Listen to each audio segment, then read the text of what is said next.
No one should have to walk in on a suicide. Especially not a teenage kid.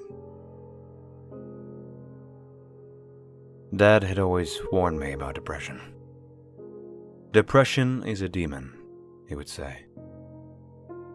Looking back, I could see why it was that he wanted to grind that topic into my head so often.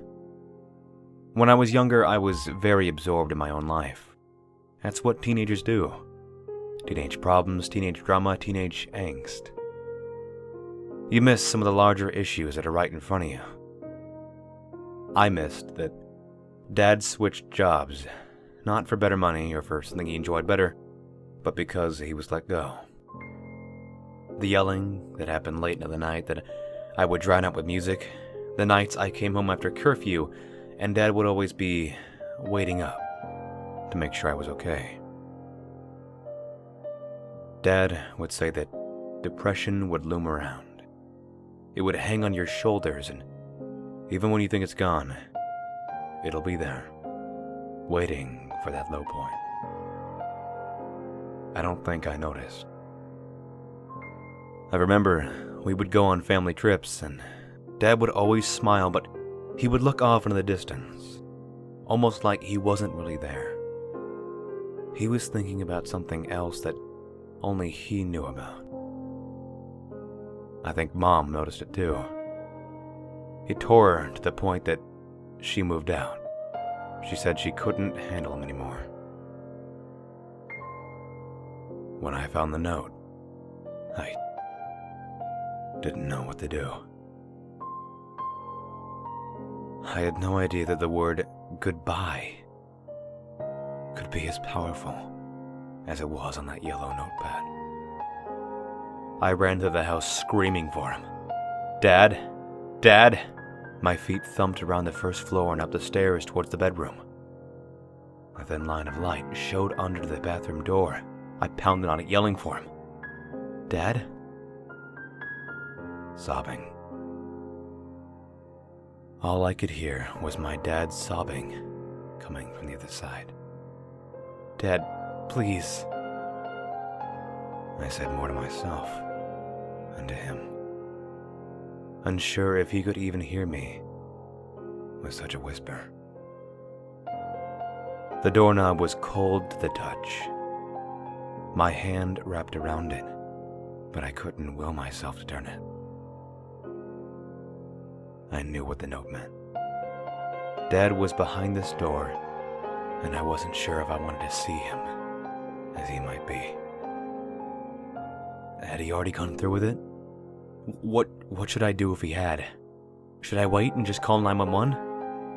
But if I didn't go in now, would he go through with it before anyone else was here to help me? Thoughts raced through me. But finally, instinct took over. My body moved before my mind could find a conclusion. The door swung open slowly. There he was, razor to wrist, and sitting in the bathtub. A small trickle of blood ran over his arm. He was shaking. The blade had just barely pierced his skin. He hadn't gone through with it yet. I could still help him. I don't know what to say.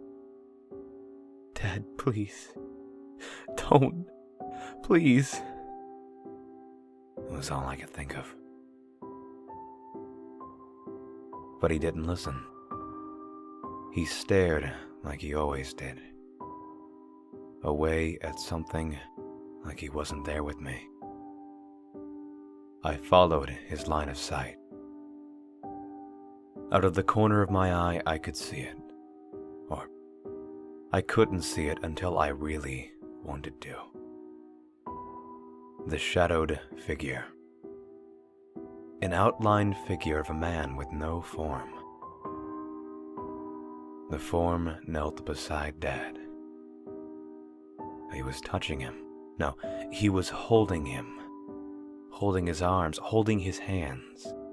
Dad wasn't cutting his wrists. The shadow, the thing I could see but couldn't see, was cutting him. The long, smoky finger of the thing held the razor over Dad's wrists, and its head would shift from the blade to meet Dad's gaze, and then back again. It played with him, almost asking, "Should I?" When I could finally break my eyes away, they looked at my father's. He stopped looking at the shadow. He was looking at me, right into my eyes. "Help me. Help me." The blade slid effortlessly down his arm. Dad's eyes were watering, and I was frozen. I had no idea what I walked in on or what I was witnessing. Worst of all, I had no idea how to help. Dad went limp. The shadow turned its head to me. His funeral was a few days ago. I haven't really left my room since then. Mom calls me down for dinner and I try. I really do. But I don't think I can ever tell her about the shadow I saw with Dad. And I don't think I can ever tell her that it hasn't left my side since that day.